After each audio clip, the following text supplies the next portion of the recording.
Tucker. Thank you. What do you make of this? Well, Tucker, what you were saying about it really being a class, as a veteran of the civil rights movement, one of the great promises we gave to low-income blacks is that if you were to elect blacks to public office through Voting Rights Act, and we were running those institutions, that all of Black America would be better off. In the past 50 years, $22 trillion have been spent on poverty programs. 70% goes not to the poor, but those who serve poor people. So many of those people taking office use this money to create a class of people who are running these cities. And now, after 50 years of liberal Democrats running the inner cities, where we have all of these inequities that we have, race is being used as a ruse, as a means of deflecting attention away from critical questions such as why are poor blacks failing in systems run by their own people?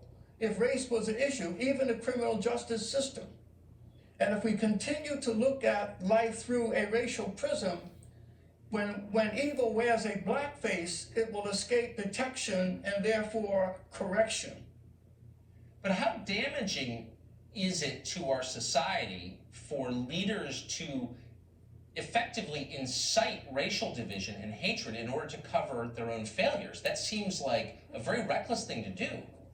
It is worse. I mean, when you have low-income people in these people like in the Phillips section of Minneapolis, and these are ethnic neighborhoods, business centers that have been wiped out.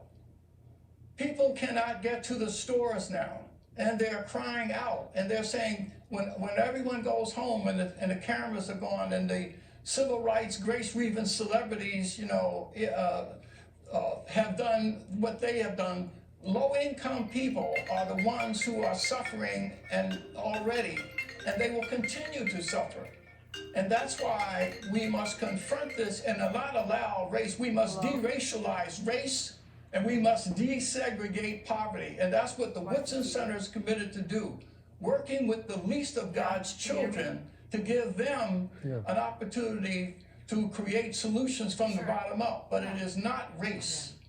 I don't know what systemic racism is. Maybe someone can explain what that means. It's a way to make people be quiet and stop asking questions about economics, as far as I can tell. So I just have to ask you, since you've been involved for 50 years, as you just said, and you were involved in the original civil rights movement, how does it feel to look back at the original goals of the movement and then to see people like Shaun King use the phrase civil rights activist in reference to himself? Is that bewildering to you? It is bewildering and also painful, because I left the movement because I realized that many of the people who suffered most, poor blacks, did not benefit from the change, that their demographics was used by some of those leaders. It's more class than it is race.